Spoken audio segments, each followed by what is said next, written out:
ปีคริสต์ศักราช23เดือนสิงหาคม29วันตำนี้จององมังกรวิ่งปังไซเขาจะกริมาปุถุปังตราวิปัสสนาดำรงสารนักเขาตั้ง10วันวัฒนธรรมในกองเบอร์สู่ก็เอาฮาไปหอตราไปทำตราในเอาหอมกันส่งมิตรฮับมิตรซ้อมกันกว่า3 ปอเมตตาไว้วางกุศลนะอากังกัตตังปิเมตตาไว้วา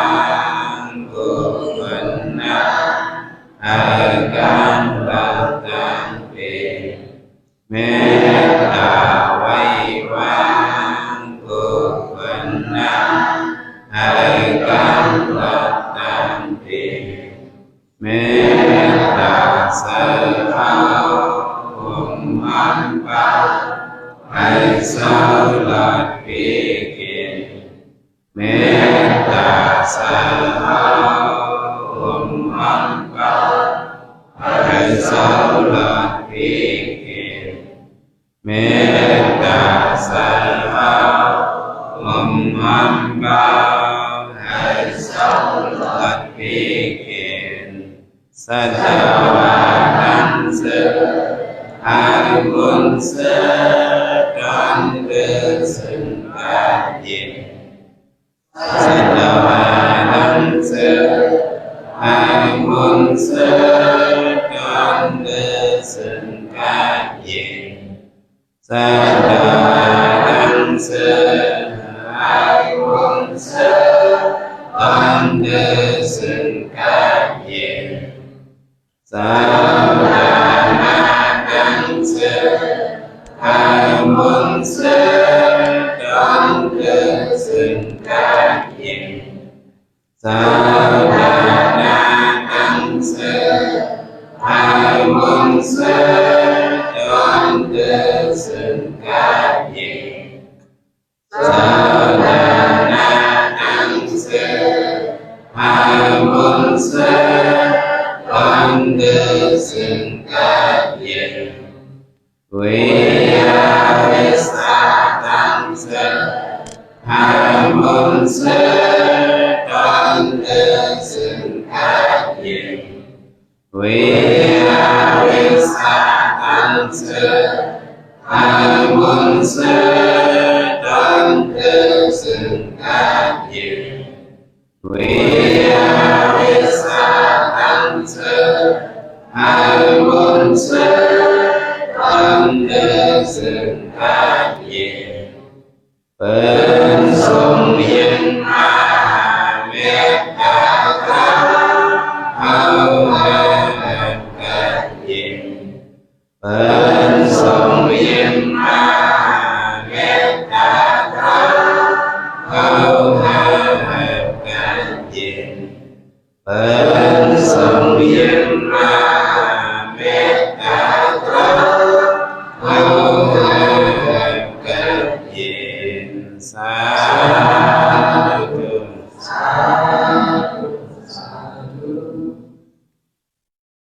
ไหวสีส่งไหนว่ามีใจสมาธรรมตราเขานั่งอยู่สาลมจะนั่งคือคนนั่งนี้ธรรมตรากว่าเพราะคนมาในพระพุทธสิมว่าพื้นใสไหวลมสีธรรมตราเนาสริดิสนากว่าในระโยดดิมามิตรตราโยกิคิงนายิงใจเอาเขาคนดักทำให้ในหัวโคตราเขาใส่ซื้อว่าเงื่งเวการบึกเลิกเหตุการลีหัวโคตราเห็นดูว่าเอาดูเลยเงื่งเวการบึกเหสำหรับได้เลิกเหตุการสังเงื่งเวการบึกเลิกเหตุการดีสุขเอาว่าเกิดเป็นก้นมามูลมาเป็นหางอย่าไปให้เลยซุ้มจัดซุ้มปันเขาเลยมาเพียวเนินโลกะมึงคนโครงกลางให้เนี่ยเขามียึงอันไว้ทางผังมันกุก้อเนี่ยยึงอันหนังมาเป็นมาเกิดเป็นก้นเนี่ยยึงอันเขาตั้งสิ่งต่อเหมือนกันไม่เอาอ่ะเนาะอะไรมาเกิดเป็นมึงก้นเนี่ย กำพองก็ตีลูกตั้งเดือสีลงมา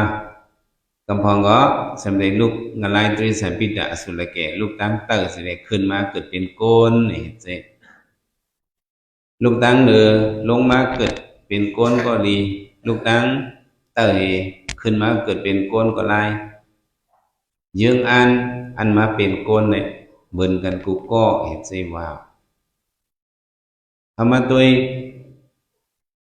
แปลงอันลูกที่เมืองผีหกคงลงมาติสันติเมืองโกนเนี่ยก็มันก็มีผีเขาเพราะว่าเขาได้เสียงโซสุดปานเนี่ยเขาหู้โตเขาอยู่หมอกเหี่ยวโค้งหมองคือออกท้องเจอหมองอ่ำมนซื้อน้ำมิก5 อันทางเสียงปันพ้องอันผีเตมือวะเนี่ยคนผีนั่งผีว่าเขาสำเร็จเสียงโซสุดปานเขาเนี่ยอายุเขาสำเร็จเสียงสำเร็จเมียนเนี่ยหมายหนึ่งหมอกเหี่ยวเนี่ยหมอกอันเขาปักไว้นั่นมันเหี่ยวกาวะมันเป็นสังกัด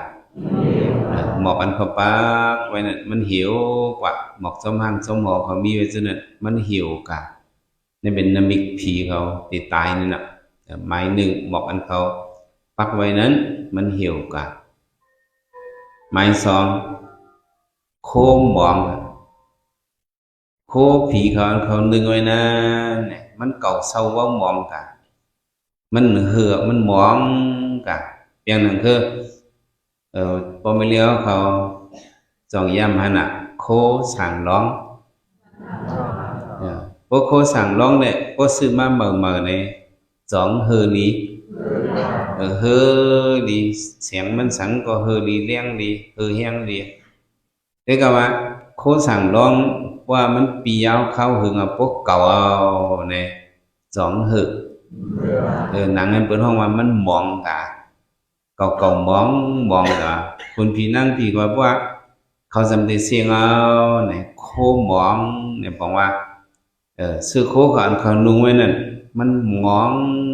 องกะบอกว่าเงาตัวเขามันออกมันเอาเศร้ากับไปเลยหมอกเหี่ยวโคมอง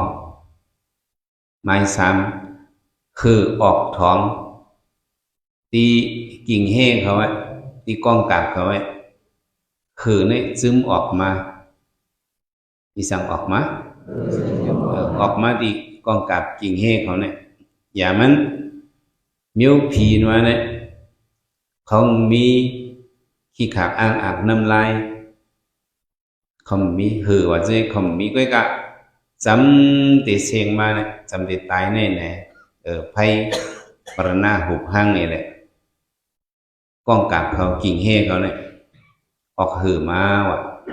หมอกเหี่ยวโคมองหือออกท้องไม้สีซ้ำเจอมองนะเจอมองอยู่ที่เมืองผีเนี่ยก็มองเจอมองคอเนาะมันอยู่ก็มันเปี่ยวมันข้านไปเลยที่การรีชนหมอกก็ข้านเหมือนอย่างเปียงหนังโก้นเขาป้มอยู่ริมซื้อร้านเจอเนี่ย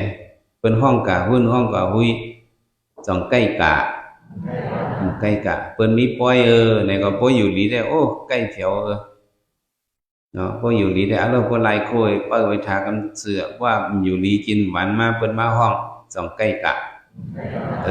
จะเริ่มซื้ออะไรวะเนาะหมอกหิวโคหมองหือออกท้องเจอหมองเจอข้านเนาะที่กันในส่วนหมอกก็ข้าน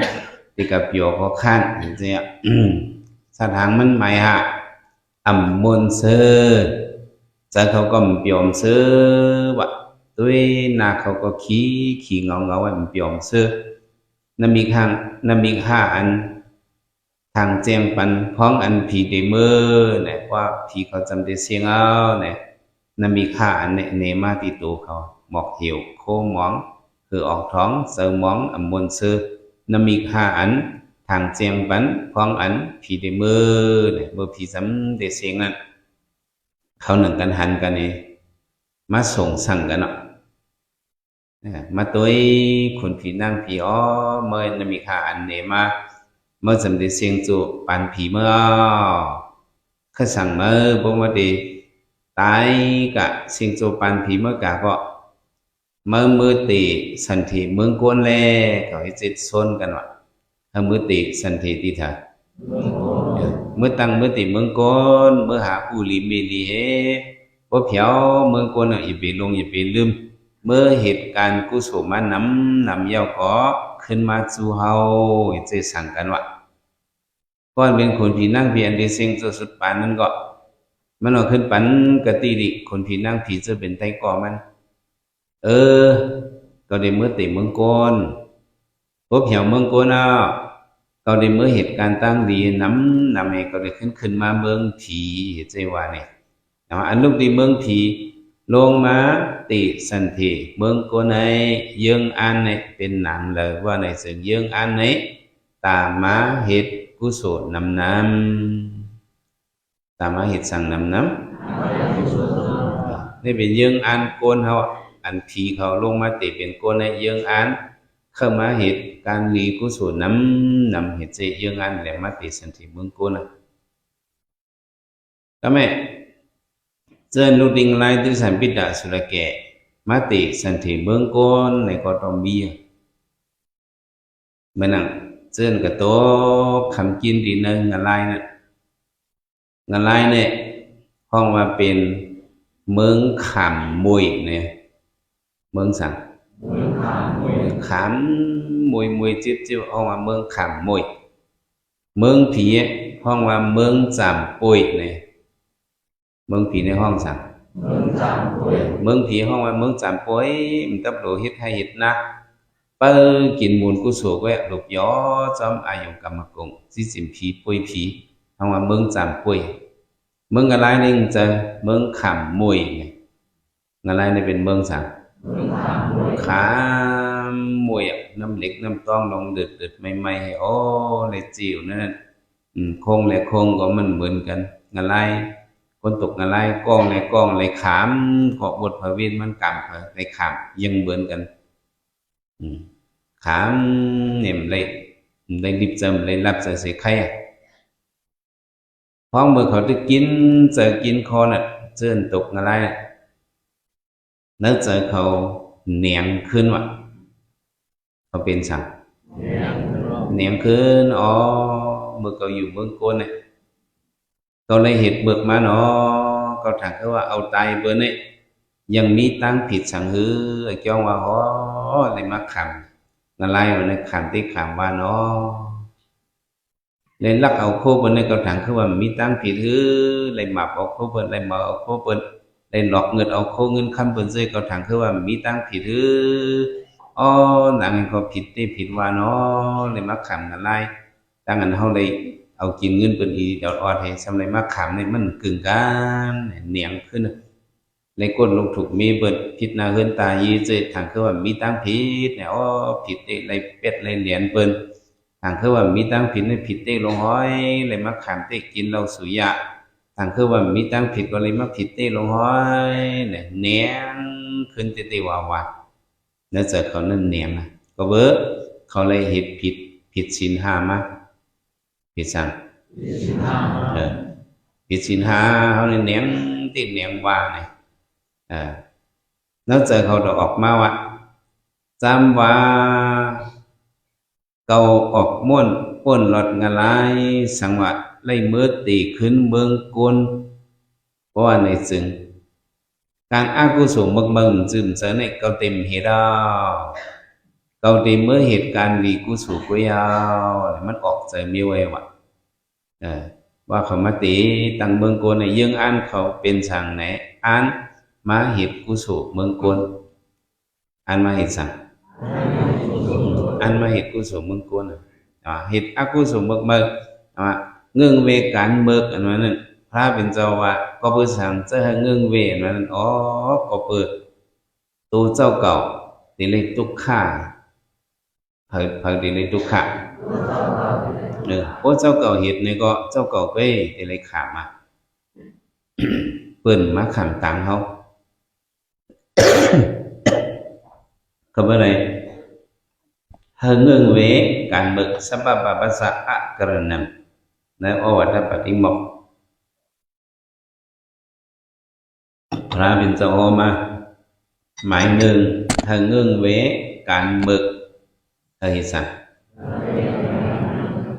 บ่มเงิงเวเนี่ยเฮาเฮ็ดเนี่ยเปิ้นได้ไล่คำอ่ะเจ้าเก่าได้ไล่คำอันเฮาเฮ็ดการเบิกไอ้เฮาฮู้สิละเฮ็ดนั่นน่ะฮู้เฮ็ดอ่ะฮู้สิเฮ็ดอ่ะมันซื่อสำถามว่าฮู้เฮ็ดเนี่ยยังบ่มีตั้งผิดก็บ่มีจิตทางเลยเพราะอุปติมันเมืองว่าดอกฮู้เฮ็ดผิดได้ตั้งฮู้เฮ็ดผิดนั่นนะเพราะอุปติมันเมืองว่า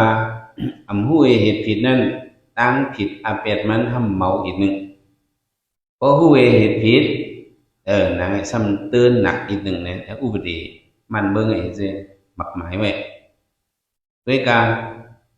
ารมึกเบิ่งจึงใส่ตลาดธรรมะว่าเนี่ยเพราะฮู้เฮ็ดผิดนั้นเช่นการหรือก็เช่นผิดเฮียงเพราะฮู้เฮ็ดผิดนี่แหละห้ามสาอีกนึงเห็นสิว่าก็สั่งเจ้ามิลิงใต้นักเกษตรเขาย้ำถามตอบกันก็มีคนก็หยิบฐานไผแหลงก็หยิบสั่ง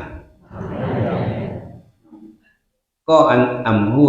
ก็หยิบจอเลยอันฮู้ว่าเป็นฐานไผแหลงก็หยิบจอเลยก็อันฮู้ก็หยิบนั่นมันโดนบีบแห้งๆหยิบแห้งๆมันเตอเต็มไม่เหลือจังซั่นเพราะว่ามันฮู้ว่าเป็นฐานไผแหลงนี่แหละมันสติให้หยิบในดอกมันบ่ไหม้มันแห้งไม่ดอกไม่อยู่จังซั่นจ้ะหลักที่เตียงมันแท่งอันนึงเล็กไม้นะแหลมๆจับไว้ดีผักไม่เป็น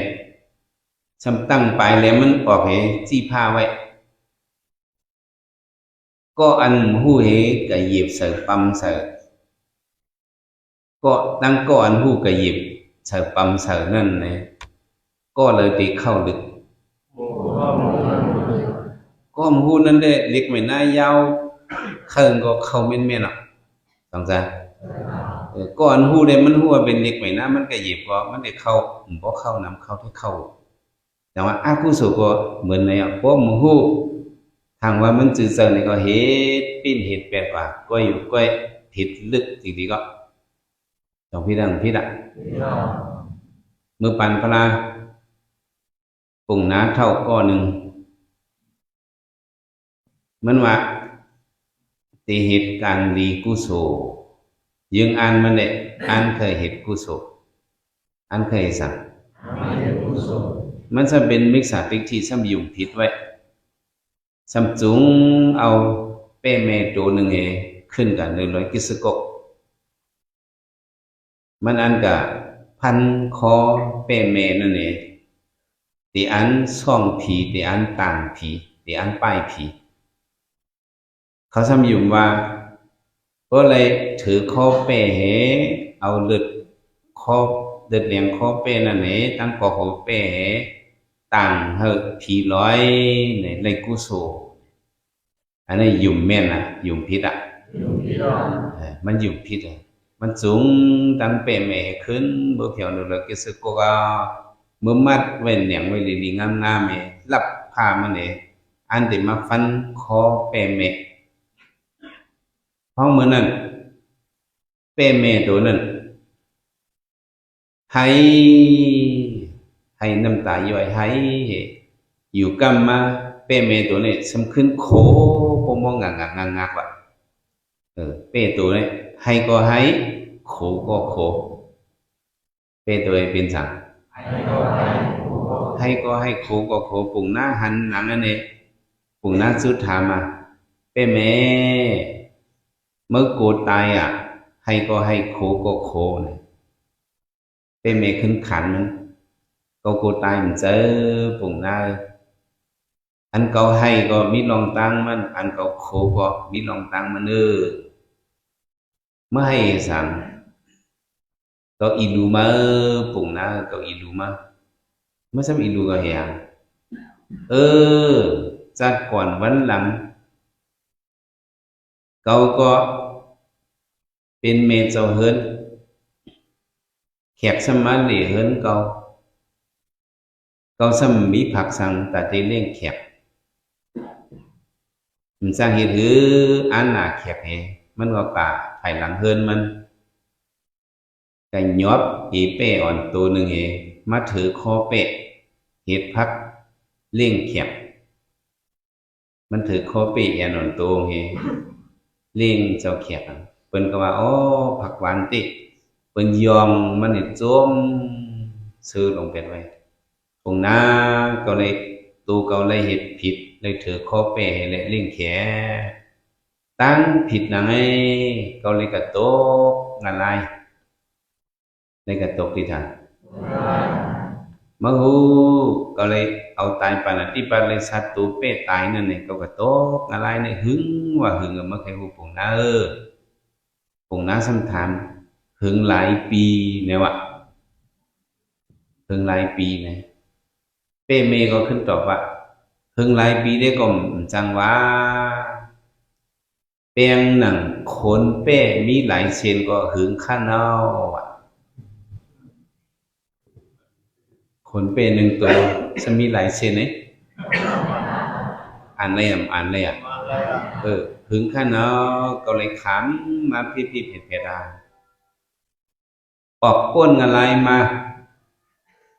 ก็สำคัญเลยมาเกิดเป็นเป้ขึ้นมาเป็นเป้ขึ้นมาเกิดเป็นเป้กูจัดทำไรเนี้ยเปิ้นถือข้อเก่าเห็ดสิกูจัดเอาเปียงหนังขนเป้มีหลายเส้นก็เลยขำถึงข้อขั้นเอาเห็ดปอกเหลวก็เลยขำตั้งใหญ่ตั้งนำการเบิกอันนั้นน่ะดีเฮ็ดดีเงิงเวถอนไปเอาผงหน้าถือเป้ในหลักก็เลยเฮ็ดใจขำมาเอาอย่างหนังขนเป้มีหลายเส้นก็เลยขำเปิ้นถือข้อก็มั่มหรืออะไรก็เป็นมันเป็นบทก็เว้นก็กรรมก็ในเฮ็ดมาเปิ้นเฮ็ดให้ผมเจอเจ้าก็เฮ็ดเอาเปิ้นเฮ็ดให้แล้วเจ้าก็เฮ็ดเอาเจ้าก็เฮ็ดเอาผงหน้าว่ะว่าเมื่อถือข้อก็จัดในเย้าในก็อากุศลเขานั้นมันเปียวกับในก็จุ่มให้เขาสังโคอันเขาให้นั้นเขาอินูเมื่อปุ่งหน้าสำยิบผิดเพราะว่าถือข้อเป้เอาก็หูเป้เอาเลือดเป้ตามพีร้อยเมื่อทางคือว่าติเลยกุศลยังไรเมื่อติเลยก็ขามเปียงนั้นก็เลยขามมากเขาอินูเมื่อไรเขาให้เห็นใจว่าเพราะในปุ่งหน้าเนี่ยจีโจตื่นโซกาพวกเป็นทั้งใครกลมกลางเหตุกลมหัดเหตุเป้เมกลมเอาเมื่อตายเอาหน้าก็เลยเอาเมื่อลิงเวลีงามมันเห็นใจว่าขึ้นจีจึกงันมัดกับต้นไม้ให้ขึ้นจุ้งเป้เมให้ลงมาเป้เมตัวนั้นสมะปุ่งหน้าเมื่อต่ออากุศลเขาถึงมา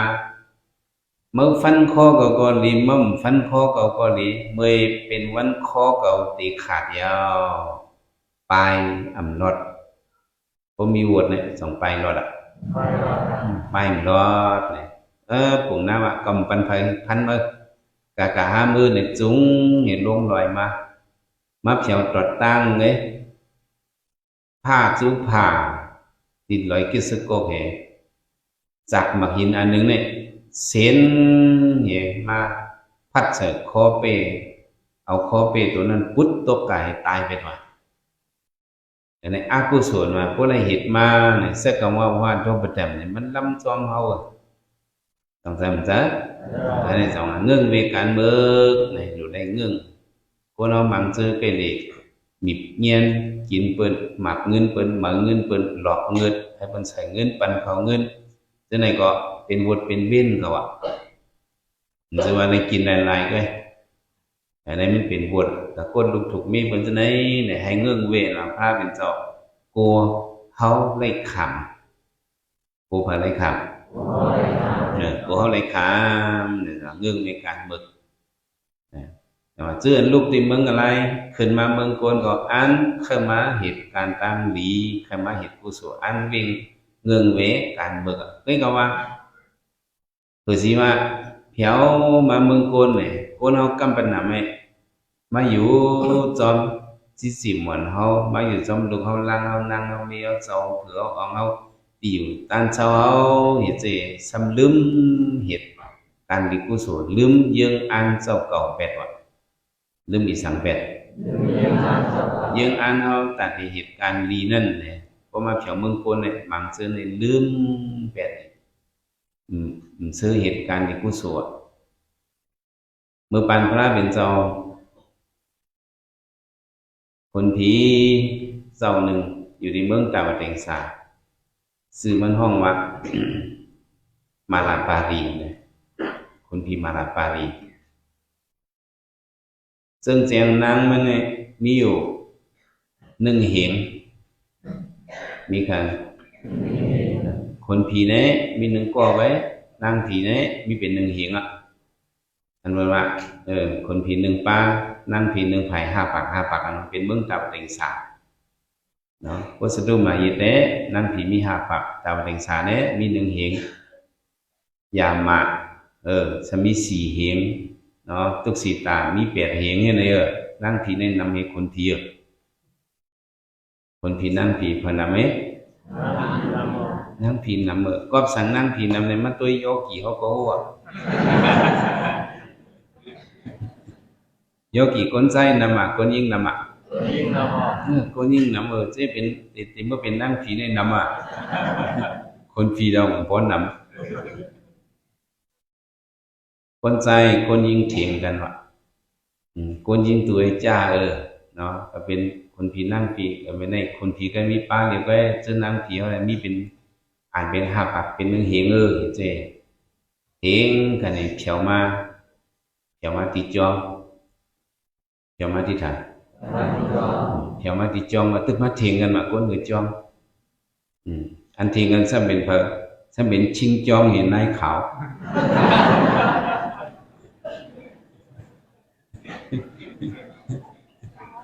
เพอรังเถอเถียงกันเนี่ยชิงจองนายข่าวเถียงกันว่ะนายข่าวว่านางยิงตัวในจ้ากับเพียวเมืองผีนางยิงตัวในลำมาเนี่ยว่ะคนใจสุนัยกับไทยเมนเนี่ยว่ะก็มีคนผีป้าเดี๋ยวก็คนใจสุนัยกลางอะไรเมนบ่เนี่ยว่ะชิงจองสำเถียงปียาเขายายโหมันเพียวมาที่เจ้าชาสุดธรรมชิงจองเมื่อยายผมว่าคนก้มผมให้พระดันน้ำตื้อสามตัวชิงจองนะเจ้าชาถึงยาเขาปีการมนามันการผายแถวว่าไหนวะจุดเทียงกันสั่งมันมาคนยิงในเมียดสิคนใจว่ะคนใจก็ขึ้นเบื้องผีก็บ่นำว่ะมีนางยิงก็ว่านำไหนวะคนใจในกาเถยเมียนเนี่ยถ้าใครไปก็หมอตอบให้มันไหนวะอย่างปีมันอะไรเจ้าชาเป็นคนใจเราสัมภาษณ์ฝ่ายคนใจชิงจองเมื่อว่าใครงาเนี่ยวะอันเมียนเราเป็นคนใจเฮาหิดือกันเมียนข้าเจ้าตามไปพระกาถาสัมภุทินั้นอาเปกาวาลุกาทิงกาอันดาลิกุดาสีนามในพระเป็นเจ้าอันเข้าส่วนหมาข้ามกันนั้นนำสีของหินของทรายไม่ที่มีใช้นำกังกะอ่านก้มเลยหนังเป็นคนใจเมียนเลยเห็นจะเฉียงละไหนวะคิงจองก็โจมเผียวเนี่ยล่วงจองมันกาที่สลบยาขาวสำคัญว่าเพ้อเผียวใจมันมั่งมันตันถ่อมลิยาขาวคนใจดูก็เมียเห็นใจว่าเห็นดูเมียคนใจสิเป็นสางเนี่ยวะน้ำกังกาเนี่ยวะมันตีนัดมันกังเอาเคยปีมันก็เลยน้ำกังกาเนี่ยน้ำกังกาเป็นสางใช้งานหลำว่า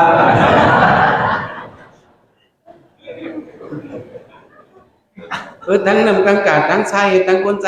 เสี่ยงสั่งกันเนี่ยวะคนใจตัวยาขาวทั้งซบหายคนใจสู เป็นชายอ่ะชายเมียนเมียนอ่ะ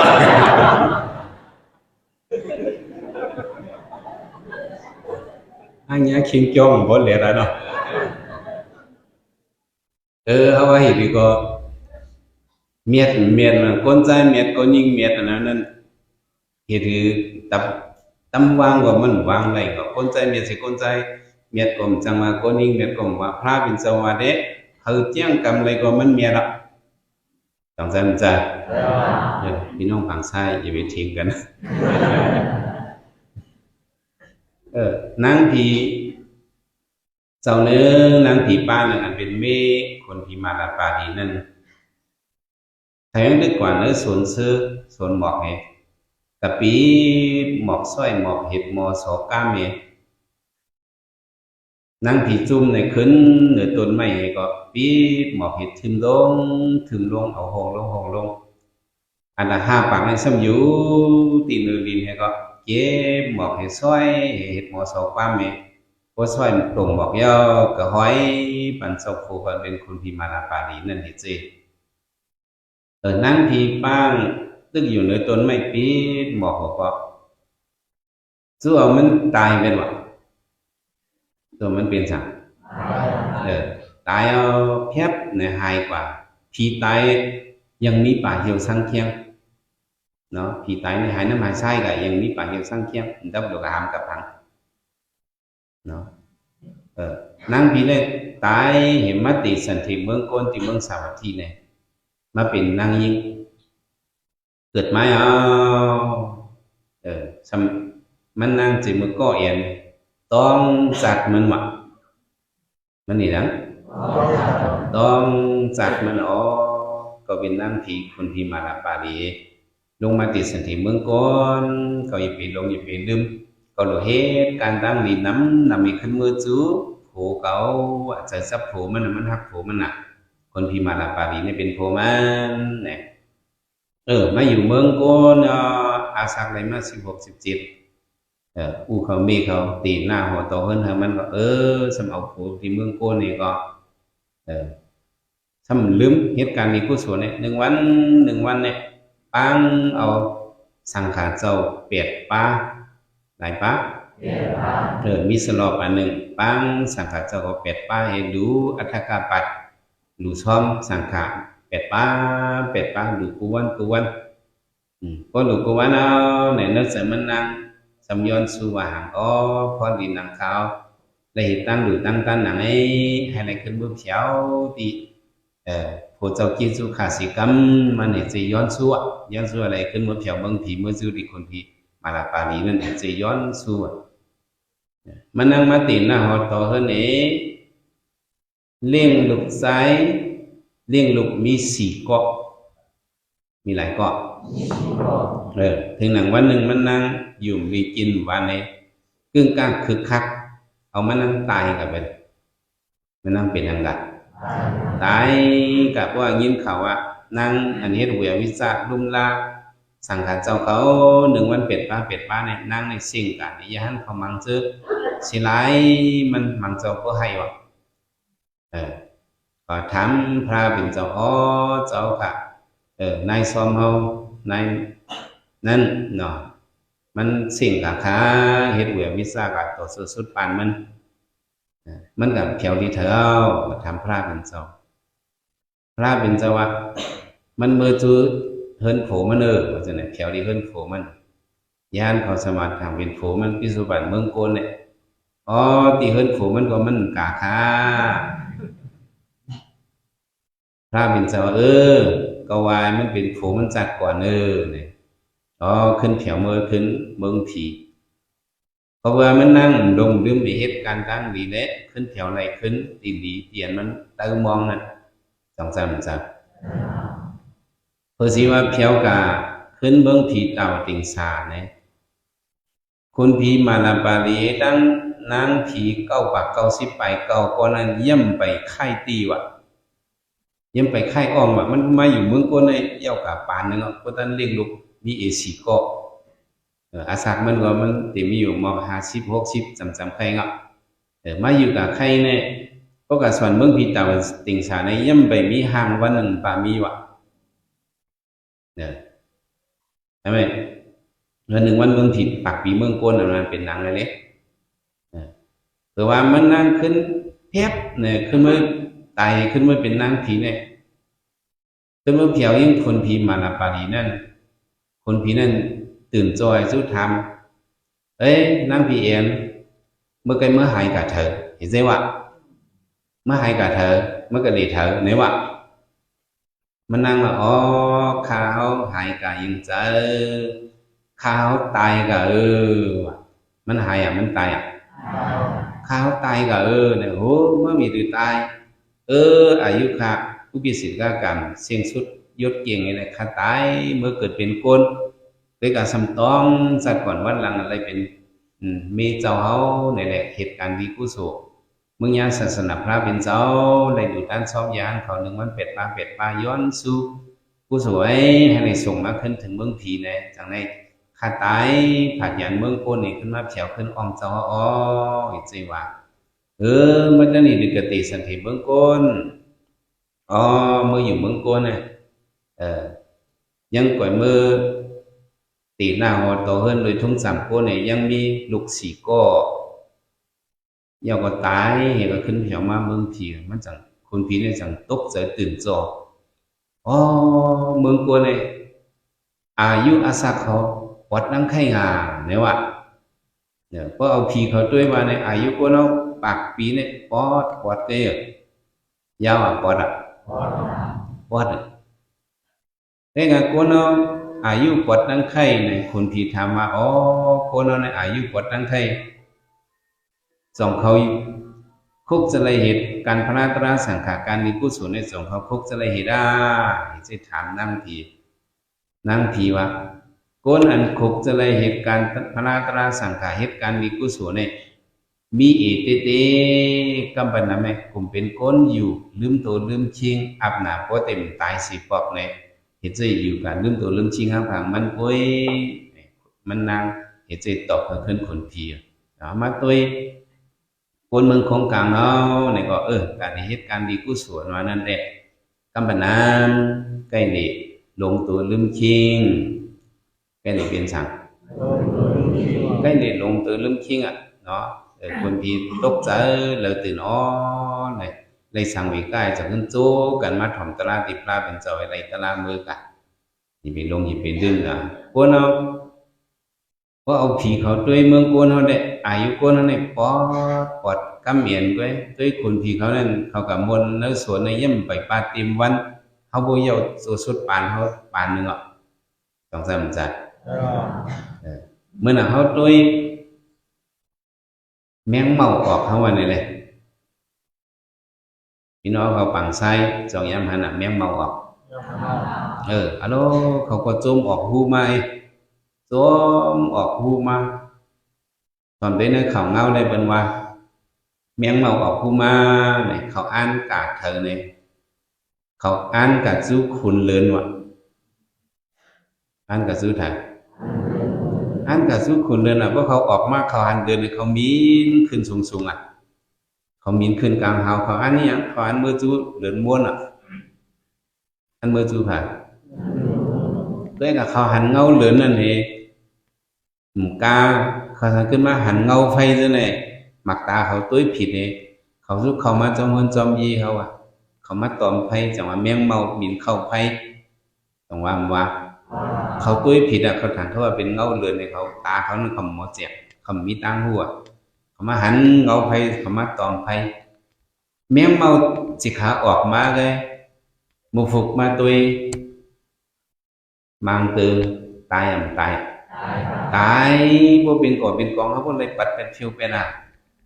อาสางแมวเมานั่นสองยาวสั่งยาวกุ้ยกะแมวเมาที่นั่นเขามินออกมาเขาซ้ำเปียวเขาซะต้องเปียวอ่ะฮัลโหลพวกปีเขาคงสองตัวcảซ้ำกันดีๆเปียวห้างเขาเขาซะนั่นแต่อ่ำจ้าพอตากวนเขาตัวเนี่ยแมวเมาเนี่ยเกิดมาวันสองวันก็ตั้งโดดตายผีเขาตัวเขาก็กับเหมือนไหนอ่ะอย่าไปลงอย่าไปลืมจะมาเงื่อนเวการเมิกเลิกเฮ็ดการดีเขาตัวเล็กคัดเจอ đượcเหตุการณ์ตั้งนี้นายเป็นយើងអានហៅมาเป็นคนไหนអានมาเหตุกุศลนำអានมาเหตุสังអាนมาเหตุกุศลนำแต่เป็นយើងអានสักก่อนทำไมเขาเนี่ยมาเป็นคนอะไรเพราะว่าเขาเนี่ยมันแก่เตี้ยเพราะหมดใจมันเนาะคนเราบางเจอสัมหูดีปองไงถามว่าเพราะว่าผีในจ้าเสกนบางเจอเจถามยังใจเพราะว่าโกนไหนมันเป็นตีเสือเสือคัดแห้งย้อนสู่เป็นเฮ็ดเป็นพระก็เป็นเมืองโกนอ่ะในตลาดก็เป็นเมืองโกนอ่ะฮัดหานก็เป็นเมืองโกนเขาไว้เหตุการณ์มีกุศลก็เหตุในนำสิเป็นก็เป็นเมืองโกนเขาเป็นทิฏฐานเมื่อปานพระเป็นเจ้าคนผีมังเจออะไรเงี้ยศาสนาพระเป็นเจ้าให้ขึ้นเมื่อเผียวเมืองผีเนี่ยเงาโตเขาเฮ้อเฮิงเปิงเสือเฮือเลี้ยงเปิงขนอินตัวในสมุกแกนตาขนอินขนสกาเนี่ยมันเลยเป็นขนอินมันจำเป็นในเหตุการณ์นี้กุศลในญานอกศาสนาในศาสนานอกศาสนาก็เมื่อเป็นขนอินขนสกาอยู่ใกล้กะเงาตัวมันอ่อนแรงมันคอยผิดคนผีเจอมาเหมยฮัลโหลเขาเลยหลุดด้านสังขารเจ้าเลยหลุดด้านพระเป็นเจ้าในทอดเมียดในบุญเขาใหญ่กามเขาแห้งคนผีเจ้าคนอินเนี่ยถ้าเหตุการณ์ดีกุศลเมืองผีในยังจางเหตุต้องจางเหตุจางเหตุนางผีมันในนำหนาคนอินเนี่ยมันเป็นเจ้าจอมเมืองเต่าเด่งสานางผีมันนั้นมี3 กุฏตีไปอ่ะคนอินเนี่ย3 กุฏตีไปอ่ะมันได้อยู่หลาย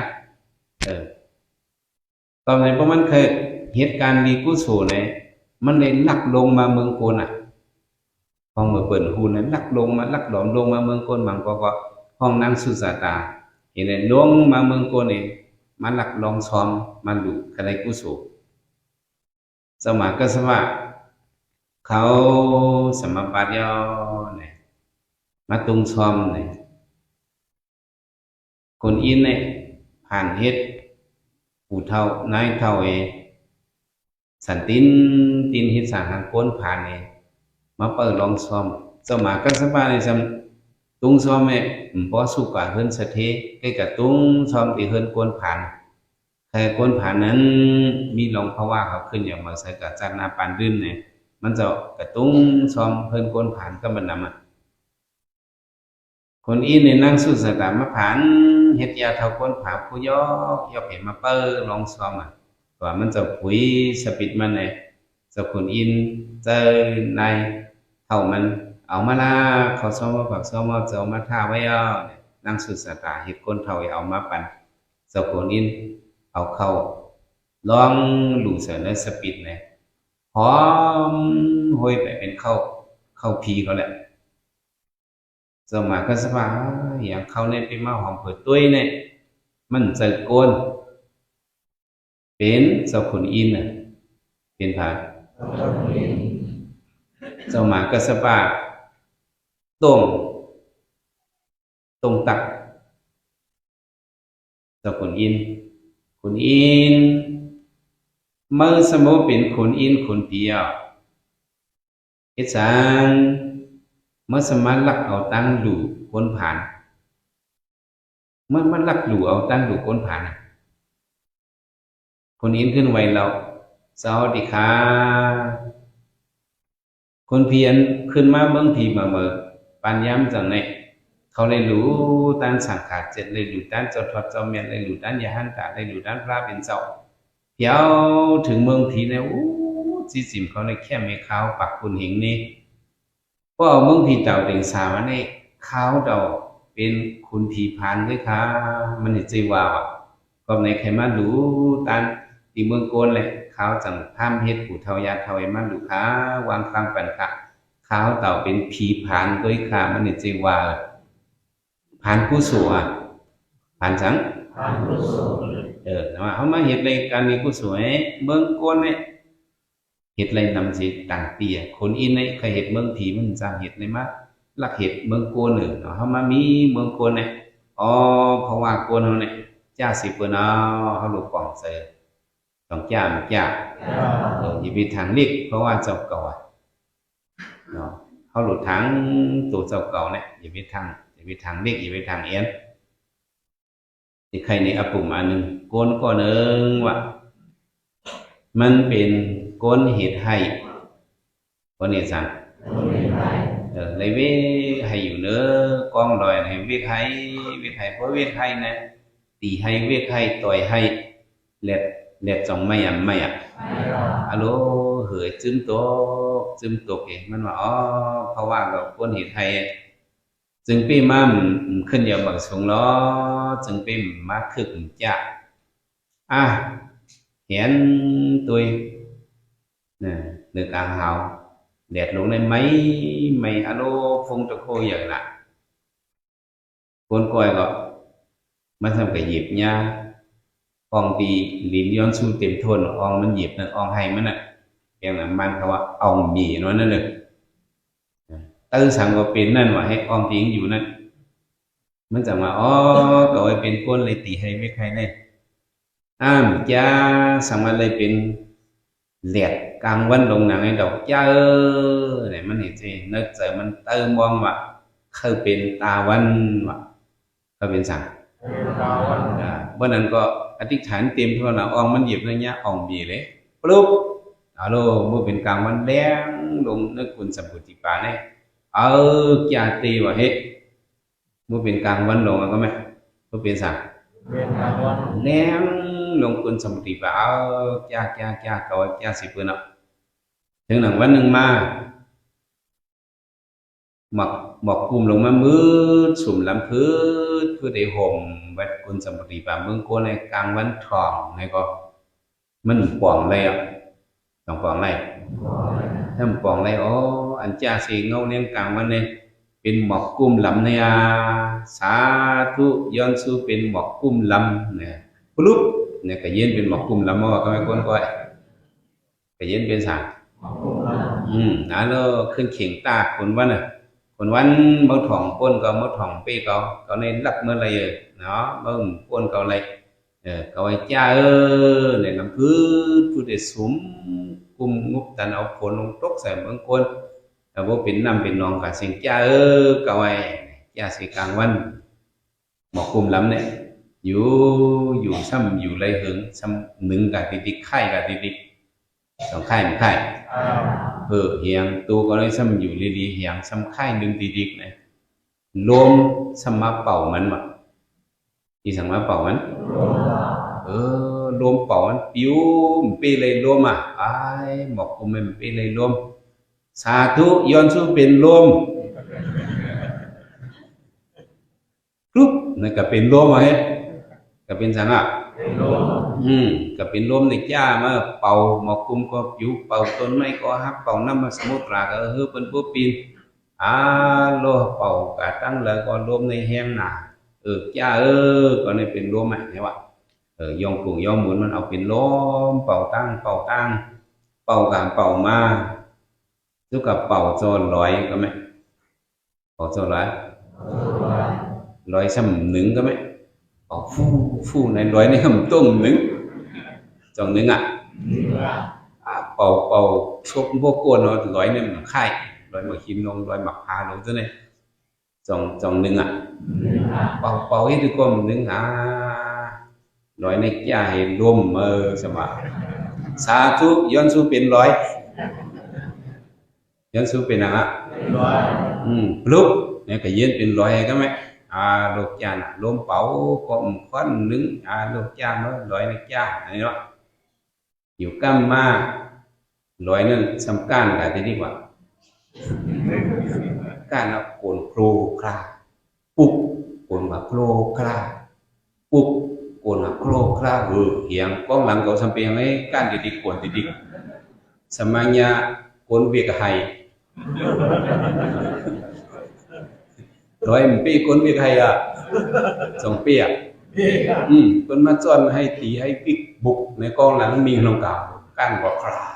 พวกคนลอยเนี่ยมันปีก้นตีไห้เนี่ยมันปีก้นเบียกไห้อะสาธุขึ้นย้อนเป็นก้นเบียกไห้ไงอ่ะ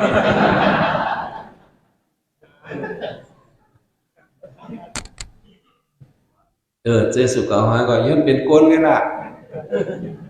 จะเขาเห็นรายการตั้งวีในการดีจันสูงอะเขาเห็นรายจังเป็นตาหน้าเคยเห็นจังเห็นไรก็เป็นงานไล่ว่าตริสันปิดอสุรเกณฑ์เคยเหตุการณ์ตาหน้าในเหตุหยาบก็เป็นผีเคยเหตุการณ์ตาหน้าในเหตุหยาบเขาเป็นคนในศีลาการมีกุศลมีสี่เมียวเลยตาหน้ากุศลศีลากุศลสมถะกุศลวิปัสสนากุศลเนี่ยเขาเป็นคนเนี่ย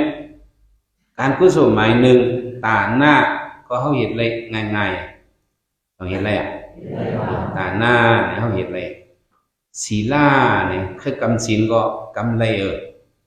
ต้องจำจ้ะกำศีลนั้นก็สอนจีมันยังอยากสั่งเลยศีลมันง่ายก็ความใจเมาว่าอะไรมันเขียนความใจหรือใจเมาว่าอะไรมันโจเลยเดียวศีลห้าเนาะเขาก็เหตุสั่งเนี่ยเจอเขาไว้ตายกับอันตั้งต้องจำเขาได้พิชิตเนาะใครก็เอาตายเปิ้นใครก็ลักเปิ้นใครก็โกดเปิ้นใครก็เป็ดเหรียญเปิ้นใครก็กินเหล้าสูบยาเนี่ยเจอในหาเหตุเจอในหาอันตั้งจังซั่นเจอเฮานั้นมันเคยผิดศีลเนี่ยเจอในเป็นสังเจอเหยียดหาว่าเจอเฮาหยังเพราะหักศีลเนี่ยเฮาหลุดขึ้นในฟันกรรมนั้นเหยียดหาอย่าเฮ็ดเหี่ยวซะป้มเฮ็ดก็มันอยากเอาซะครับศีลมันเยอะดีอย่าเห็ดในก็ศีลตะกาเขา5 ศีลในก็เหยียดหาอย่าเห็ดเยาซะศีล8เหยียดหาอย่าเห็ดศีลเจ้าสร้างหลิงสิเปิงต่างสิเปิงสีเกียสิผ้าเหยียดหาอย่าเห็ดศีลยาหันศีลยาขาวเหยียดหาอย่าเห็ดศีลยาหันทรงบักใบ27เหยียดหา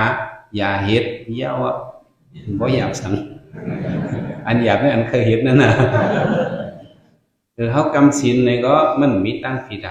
ใช่ไหมเหตุการณ์สมถะคุณอินเนี่ยเนาะหนอร้องพระเป็นเจ้าเป็นคุณอินก็เหมือนนั่นน่ะใครฮับศีลเนี่ยก็เลยมาไปฮับที่เมืองโกนเข้าใจมั้ยจ๊ะหนอร้องพระเป็นเจ้าเขาเป็นคนผีก็เขาใครฮับศีลเนาะลงมาฮับเมืองโกนเนี่ย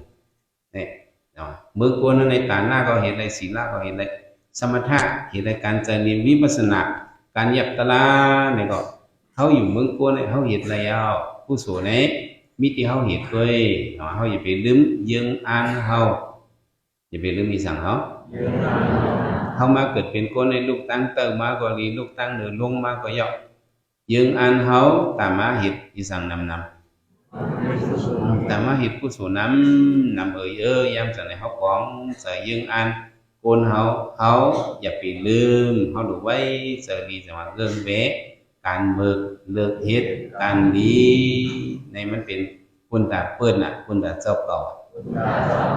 คุณตาเจ้าเก่าก็ไม่เขามาเฮ็ดการวิปัสสนาหน่อยนั้นเขามาเฮ็ดการตราวิปัสสนาฝึกเอาตั้งหูอันจันสูงมาหนึ่งตั้งหูในสูงป่นอันโลกาหูอันห้องว่าปิญญาอันเขาป่นตั้งหูปิญญาเลยเอาหูเผียวมาเนอยู่นำขันธายนาถาทวนสะโพปรมัตสะโพปรมัตก็สะโพเป็นลู่ๆเนี่ยก็เสียสมาก็สอนเหอะตราก็ถอมเหนียวก็มาฝึกภาวนาเพเตินด้วยวันไหนก็การภาวนายักขันธาเป็นลู่ๆเนี่ยโยกีเขาสองหัวพอหูเป็นลู่นั้นเขาจัดเนี่ยเขาไล่ตลาก็ย่อมไล่ตลาก็ย่อมเขาไล่ซื้อพันมันกล่าวไล่หังกะซื้อพันวิปัสสนาเนี่ยเขาไล่กาเพราะเขาไล่หนังไงเนี่ยคุณด่าเพราะว่าเขาเมื่อนาคาไปนั้นมันสุมาเป็นรูปหนึ่งอันสังหูหันกาขันใหญ่นำต้อนว่ะเป็นรูปหนึ่งอันอ่ำหูหันตาตันหมดจ้อนว่ะคนตาหมดใน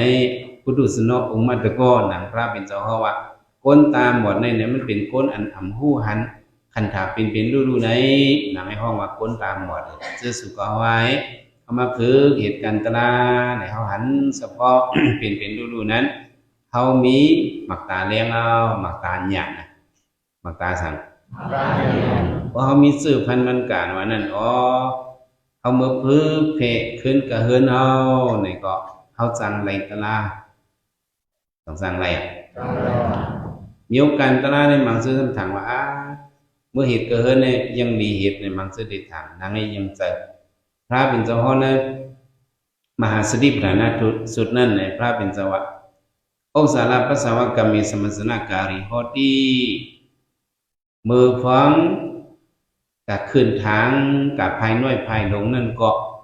สมัสนาการิโหติทามิสติสมัสสินี่แหละอยากโดยตลาแลพระเป็นเจ้าสั่งเขาตั้งไข่อย่าไปให้เขาลืมนั่นกับขึ้นทางอยู่ในก็ยักตลาอะไรว่าในการตลาในก็ยักเนื้อทางก็ไรสิว่าต้องจำจ๊ะมันเลือกอ่องมันเหตุไรกูอ่องเอาแต่เขาเผียวเมื่อเกินก็ยี่กับเมื่อเหตุก็เขาก็สั่งไรตลายเนาะบางซื้อไรตลาดีปังตลาเนี่ยก็บางซื้อเมื่อเหตุเมื่อหันเป็นลูกสุดที่เฮินก็มีตั้งนำยอกกี่เจ๊เขาหลงมือฝึกเพกไงเขาไรกับคูไลมันเนี่ยเขาหลงมือเขามันเพมายอกกี่ของที่เห็นมันมือจืมหายไปถึงสัตว์เฮ้ยมือเพหนึ่งวันกิจตรงที่ว่าลาการมั่งเพียงตั้นสีไข่เนี่ยก็ตั้นก็เป็นสังกลางวันตั้นเห็นก็มือพร้อมจำตินนอนนั้นยังมีการสั่งเอาหันเจอว่าที่อันนอนหลับเอาเนี่ยเขาสุ่มปานหลับกำสือสองแล้วแบบนับเขาจะสอนเมียววนอย่าไปสอนอย่าไปวนเอาเสือเนาะตุ้ยเตี้ยวฝาดตีนเขาขึ้นมาถึงจิกหัวเขาเฉพาะเป็นดูนั่นจงก็มีหยาดหูอยู่เบื่อในตุ้ยเห็นใจกาก็วันนั้นเป็นวันอันเขาสุ่มตั้งตุ้ย5 นาทีก็ดี2 นาทีก็ดี1 เก็บ1 กำก็ดีเป็นดูเนี่ยมันมีอยู่ก็มีหยาดหันเป็นดูในวันนั้นเป็นวันทุนเจ้าเก่าเป็นดูหนึ่งอันสั่งหูหันกาขันใหญ่น้ำตอนเพราะมีซื้อมันพันมันกว่านั้นลาตีเติบมันมือเขาจำติดตายนั่นคนเขาพยายามเห็ดตะลาไว้เนี่ยก็ได้เลยใจอย่างตะลาเลยใจอย่างสั่งก็ไม่เลยเอาเนี่ยหูตัวเจ้าเก่าเลยเอาเนี่ยก็หูตัวก็เขาได้เลยยิงปึงยิงสั่งยิงปึงตะลาเมียวอยู่ก็อยากด้วยไว้ว่าตัวเขาเป็นหมักบงเนื้อว่างหมักบงเนื้อว่างมันสื่อตัวเก่าเมียวทบกันแต่ในผัดกันอย่าไปกันเนียมใจเพิ่มอย่าไปกันใจติดเพิ่มเป็นตะลาไว้เนี่ยตะลาใส่เพราะเมื่อเขาใส่เจอเขาขัดนั่นเขายังจังทบหมักทบโผสติปัฏฐานตะลาวิปัสสนาตะลาเนี่ยเจออย่างไรตั้งไข่เหงื่ออันนี้มาเห็นก็เขาแต่ว่าสุดปานถึงขิงกำเลี้ยนสุดนั่นเนี่ยอันเขาจะเลยเจออย่างเตี้ยมันก็เป็นหนังยักษ์ตะลาเลยแกต้องจำใจยักษ์ตะลาใช้เจ้าขาดเวทนาเขาหรือเฮี้ยงก็ใช้เจ้าขาดกับเขากับพอถึงเมืองผีก็เป็นผีอริยะกำสื่อในโลกไปเป็นไปเลยตะลาก็มันเป็นสังพอเมื่อตายเห็นจะจับตะลาเนี่ยก็จังพอถึงเลยสุกติเจ้าอย่าหันปางพออยู่ลีเหตุการตะลาตั้งคัดเจิงก็ยอมนั่งเอาตะลาเห็นส่วนมันเจ้าหลอนไปเลยแต่ที่มันเจ้าหลอนเสียงกว่า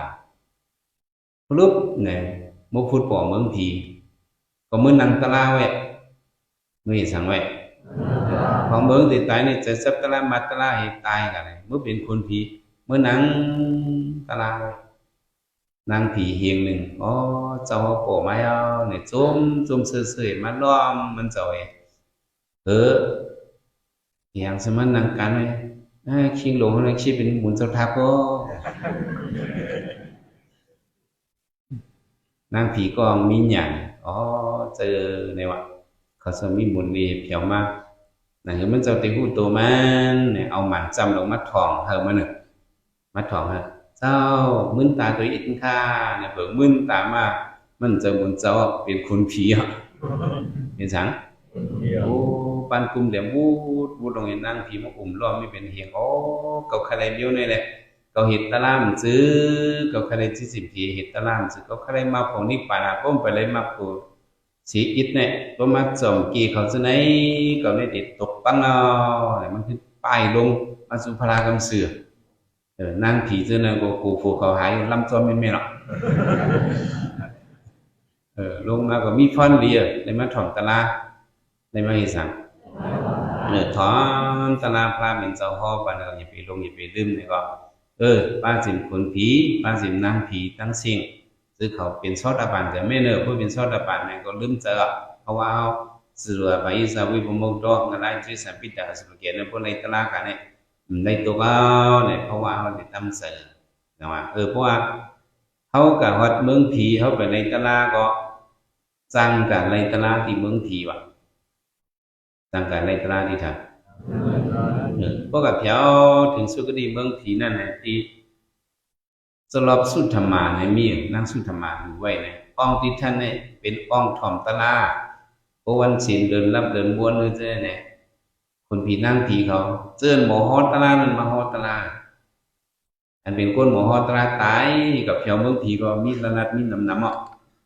เขาก็วาสนาก็หลวงฮอตะลาเขาก็มาฮอตะลาอะไรกับถ่อมย้อนก็สร้างในตะลาง่ายๆว่ะเขายังมีสื่อพันวิปัสสนาไว้มีสื่อพันสั่งการดีด้วย